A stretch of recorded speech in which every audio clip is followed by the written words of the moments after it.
Kisah Nabi Muhammad Sallallahu Alaihi Wasallam, peristiwa Isra Mi'raj yang menakjubkan. Peristiwa Isra Mi'raj disebutkan dalam Al-Quran, Surat Al-Isra ayat 1, Surat An-Najm ayat 13 hingga 17, juga di beberapa hadis. Arti kata Isra adalah perjalanan Nabi Muhammad Sallallahu Alaihi Wasallam dari Masjidil Haram ke Masjidil Aqsa. Sedangkan arti dari Mi'raj yaitu kelanjutan dari perjalanan Nabi untuk naik ke Sidratul Muntaha, langit yang tertinggi. Tatkala Nabi Muhammad SAW sedang berada di suatu tempat bernama Al-Hijr, beliau didatangi oleh malaikat Jibril. Jibril hendak mengajak Nabi ke sumur Zam-Zam yang terletak tidak jauh dari Ka'bah. Di tempat inilah Jibril membelah dada Nabi Muhammad untuk kedua kalinya. Dahulu ketika beliau masih berusia 4 tahun, Jibril pernah melakukan hal yang sama. Wahai Nabi, tenangkan dirimu dan berbaringlah. Aku akan mensucikan hati dan jiwamu. Pembelahan dada Nabi kali ini dilakukan sebagai persiapan untuk bertemu dengan Allah Subhanahu wa Ta'ala. Segala prasangka buruk yang tersimpan dalam hati beliau, meskipun hanya secuil, harus dibersihkan terlebih dahulu.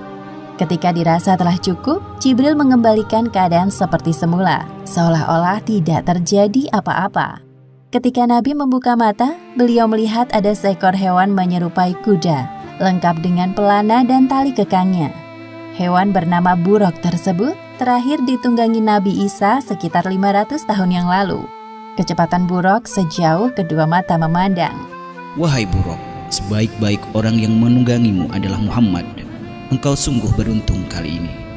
Nabi Muhammad duduk di punggung buruk, melewati Masjidil Haram menuju Masjidil Aqsa di Palestina.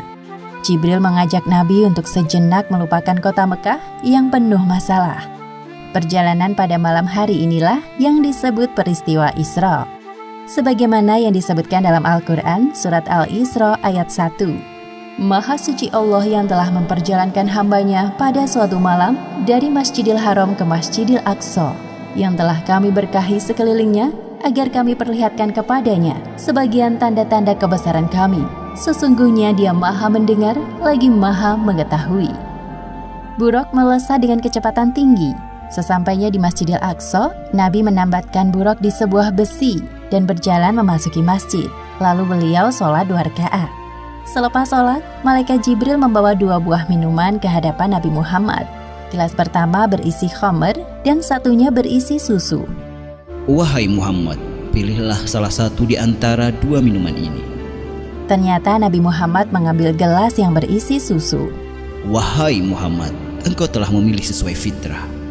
Setelah itu, malaikat Jibril mengajak Nabi Muhammad naik ke langit. Inilah yang disebut peristiwa Mi'raj. Hanya sekejap, Jibril dan Nabi Muhammad telah tiba di depan pintu langit pertama atau disebut juga langit dunia. Wahai penjaga pintu langit, bukalah pintunya. Siapakah engkau? Aku Jibril. Siapa yang bersamamu? Muhammad.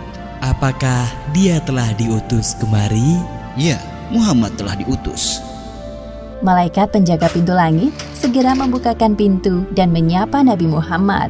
Selamat datang di langit dunia, wahai Muhammad. Sungguh orang terbaik telah datang. Jibril dan Nabi Muhammad memasuki langit yang pertama. Mereka berjalan melewati seorang laki-laki dengan ruh-ruh manusia di samping kanan kirinya. Ketika melihat ke arah kanan, laki-laki itu tertawa. Sedangkan ketika laki-laki itu melihat ke arah kiri, beliau tampak sedih. Siapakah laki-laki itu, wahai Jibril? Dia adalah Adam, manusia sekaligus nabi pertama di bumi. Ucapkan salam kepadanya. Nabi Adam yang mengetahui kedatangan Nabi Muhammad langsung mengenali beliau dan menyapa dengan hangat. Assalamualaikum warahmatullahi wabarakatuh.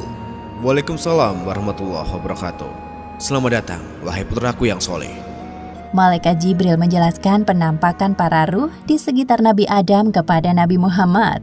Para ruh sebelah kanan beliau adalah ruh para syuhada, sedangkan ruh yang berada di sebelah kiri beliau adalah ruh orang-orang yang sengsara. Selain itu, Nabi Muhammad juga diperlihatkan azab bagi orang yang gemar memakan harta anak yatim. Selanjutnya, Jibril mengajak Nabi Muhammad untuk naik ke langit kedua. Jibril kembali meminta izin kepada malaikat penjaga pintu langit. Terjadi percakapan yang sama seperti sebelumnya. Sungguh tamu terbaik telah datang. Di langit kedua ini, Nabi Muhammad bertemu dengan Nabi Yahya dan Nabi Isa. Jibril mengingatkan Nabi Muhammad untuk menyapa keduanya. Assalamualaikum warahmatullahi wabarakatuh. Waalaikumsalam warahmatullahi wabarakatuh. Selamat datang wahai Nabi Muhammad yang saleh. Semoga kebaikan selalu tercurahkan kepadamu. Kemudian Jibril mengajak Nabi Muhammad untuk naik ke langit ketiga. Di sana mereka bertemu dengan laki-laki yang sangat indah parasnya. Wahai Muhammad, inilah Nabi Yusuf, sapalah beliau. Assalamualaikum wahai Nabi Yusuf, aku Muhammad. Waalaikumsalam. Ya, aku telah mengenalmu, wahai Nabi Muhammad. Semoga engkau selalu diliputi kebahagiaan. Lalu mereka naik ke langit keempat dan bertemu dengan Nabi Idris. Ternyata Nabi Idris telah mendengar tentang Nabi Muhammad dan mendoakan kebaikan untuk beliau. Selamat datang wahai saudaraku yang solih, Nabi yang salih. Semoga engkau selalu dilimpahkan kesehatan untuk berdakwah kepada umatmu. Selanjutnya Jibril dan Nabi Muhammad melanjutkan perjalanan menuju langit kelima. Di sana Nabi Muhammad melihat Nabi Harun dan menyapanya. Nabi Harun menyambut beliau dan mengakui kenabian Muhammad. Ketika sampai di langit keenam, Nabi Muhammad melihat sosok Nabi Musa. Nabi Musa membalas salam dan mengakui kenabian beliau. Namun tiba-tiba Nabi Musa menangis. Jibril yang penasaran bertanya kepadanya, Wahai Musa, mengapa engkau menangis? Aku menangis karena ternyata ada nabi yang diutus setelahku, tapi umatnya lebih banyak yang masuk surga dibandingkan umatku. Setelah berpamitan dengan Nabi Musa, Jibril mengajak Nabi Muhammad untuk naik ke langit ketujuh. Di sana mereka bertemu dengan Nabi Ibrahim. Ya Rasulullah, ini adalah Nabi Ibrahim, bapak para nabi. Selamat datang wahai cucuku yang saleh. Senang sekali berjumpa denganmu. Wahai Muhammad, sampaikan kepada umatmu salam dariku. Katakan kepada mereka bahwa surga itu nyata. Tanahnya subur, ada beraneka ragam tanaman tersedia untuk memanjakan mata dan lidah mereka. Semua hal yang mereka inginkan tersedia di surga. Di langit ketujuh inilah Nabi Muhammad diperlihatkan surga. Beliau masuk ke dalamnya dan tidak berhenti untuk bertasbih memuji kebesaran Allah Subhanahu wa Ta'ala. Subhanallah, Maha Suci Allah. Seusai berkeliling surga, tibalah saatnya bagi Nabi Muhammad untuk naik ke Sidratul Muntaha. Pada momentum ini, Jibril menampakkan wujud aslinya sebagai malaikat. Wahai Rasulullah, sebentar lagi engkau akan bertemu dengan sang penciptamu. Namun, aku tidak bisa mengantarmu. Sebagaimana yang disebutkan dalam Al-Quran surat An-Najm ayat 13 hingga 18. Dan sesungguhnya Muhammad telah melihat Jibril itu dalam rupanya yang asli pada waktu yang lain, yaitu di Sidratil Muntaha. Di dekatnya ada surga tempat tinggal. Muhammad melihat Jibril ketika Sidratil Muntaha diliputi oleh sesuatu yang meliputinya. Penglihatannya, Muhammad tidak berpaling dari yang dilihatnya itu dan tidak pula melampauinya. Sesungguhnya dia telah melihat sebagian tanda-tanda kekuasaan Tuhannya yang paling besar.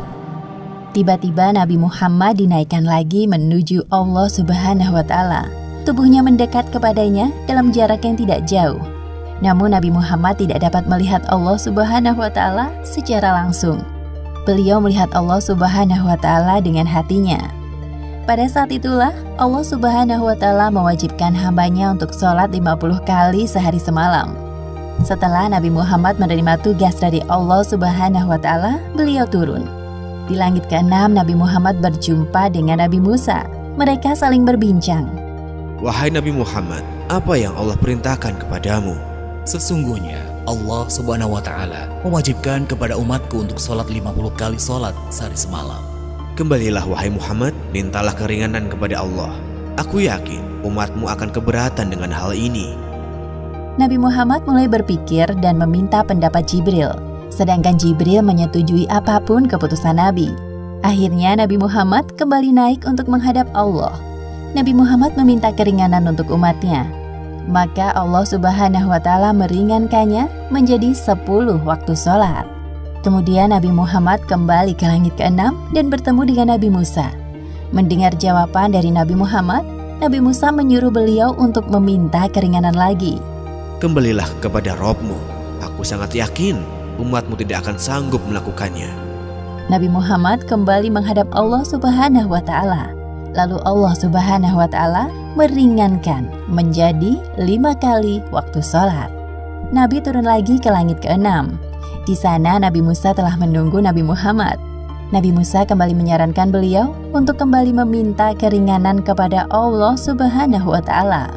Wahai Nabi Musa, aku telah malu kepada Robku. Aku rela dengan keputusan ini.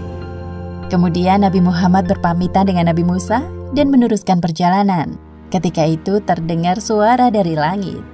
Wahai Muhammad, engkau telah menyetujui farduku dan aku telah memberikan keringanan untuk para hambaku. Perintah sholat 5 waktu nilai pahalanya sama seperti 50 waktu dalam sehari semalam. Allah Subhanahu wa Ta'ala sangat menyukai ibadah sholat karena membuat umatnya terus ingat kepadanya.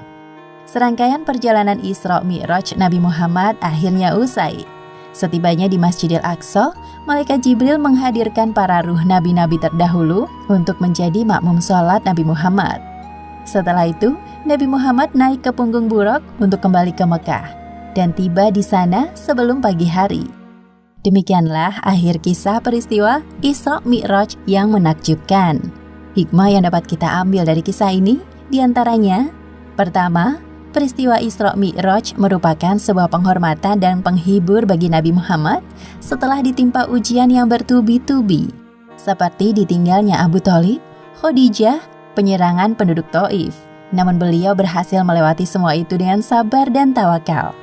Kedua, hendaknya kita bergegas melaksanakan sholat ketika telah masuk waktu, karena Nabi Muhammad telah meminta keringanan kepada Allah Subhanahu wa Ta'ala untuk sholat hanya 5 kali sehari semalam. Wallahu a'lam bishawab.